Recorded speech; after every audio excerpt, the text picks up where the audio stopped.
You have some okay you do your speech. Oh, this is James Spock? No, it's Jim Spock. Okay. We have some nice woods, and we don't have to deal with the bright sunlight for the pictures. Good. Take a look how nice this looks.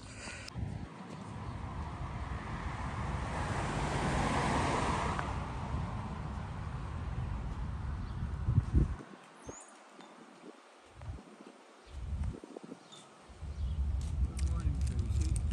Oh, good morning, Jim. All these cars look the same. I forget what your car looks like. Over there. That one? Yeah. How art thou? How am I? I don't know. I'm trying Am I to figure getting out my the. picture taken? Oh, Yeah, boy, I'm trying to figure out like it's nice because of the pattern of the. There's a nice little stretch of woods right behind the parking lot. Yeah, you want to go back there? A little stream going through it. Well, unfortunately. Yeah. His name is Jim Spock. He's here to talk about the Wyoming Valley Poetry Society Spring Poetry Contest. And this is how it's gonna go.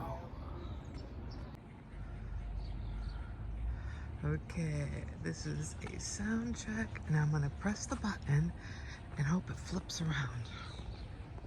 It doesn't. Darn.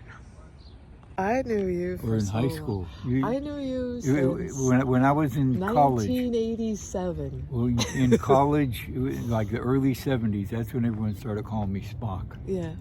Well, this is our judge, James Spock, congratulating all the entrants of the 2023 Wyoming Valley Poetry Society Spring Student Poetry Contest held in conjunction with the Fine Arts Fiesta.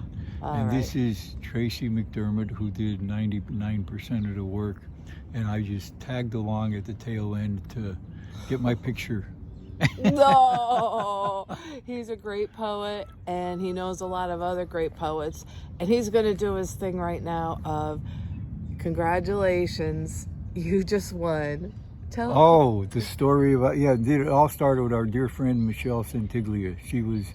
When she used to run the poetry contest about 20 years ago, she asked me to help out by making phone calls to the winners after the judges had picked the winners.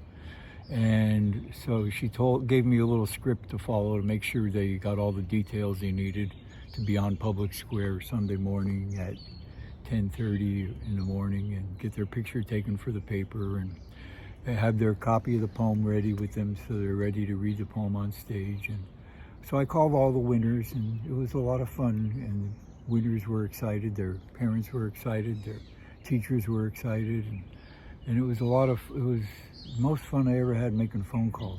And anyway, after I got done making all the phone calls, it dawned on me that nothing that I said to any of these students, parents, or teachers, nothing rhymed. Mm-hmm. So I rewrote the script just slightly so it would rhyme a little bit, and it went like this.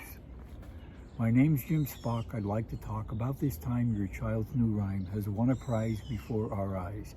Can they be there on Public Square this Sunday morning? But I must warn you, please look nice, because once or twice we'll picture take so they can make the paper's page while they're on stage.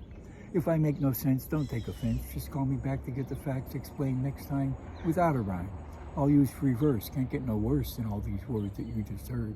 Call 823-0786. You should reach me or some crazy chicks.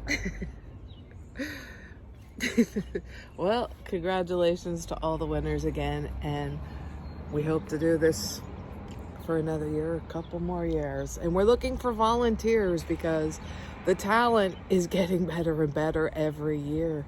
And there were so many entries this year, it took over 6 hours to catalog all the poems. And then they were so good. We had to keep reading and rereading and judging and rejudging. They were so good. There were 10 honorable mentions for the young adults, and we easily could have picked 10 more, right? Yeah, and the other age groups, there was generally 1, 2, and 3 first, second, and third place winners, along with a couple of honorable mentions. We could have picked another 5 or 10 more in the other age groups as well. Yeah.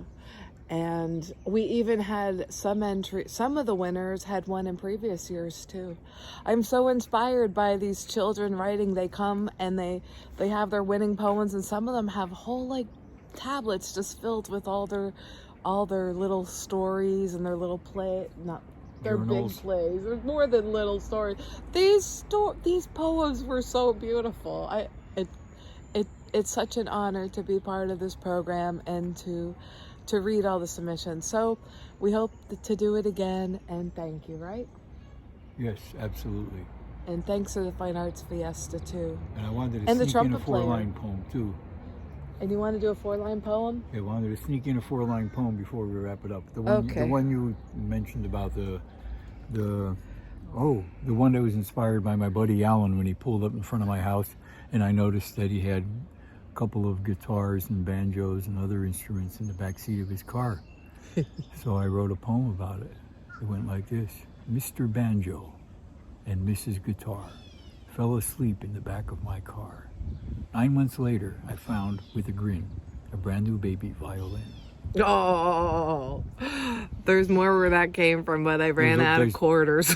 Well, there's another quarter. There's about 9 or 10 more verses I wrote, and I misplaced. Well, you find them. I can't remember anything beyond the first verse, and the other 9 or 10 verses misplaced in the old homestead in Ashley, and we're in the process of cleaning it out, going through papers. Yeah. Hopefully, I'll find it before the house is sold. Well, thank you again for all your help. And thank you, Tracy, for all you've done. We couldn't have done it without you. Oh, I couldn't have done it without you. So, thank you, Bud. Take care. Thank okay. you. Bye-bye. Bye-bye, humans on planet Earth. We'll see you again, our next visit to planet Earth, for poetry at the Fiesta next year. We are all one.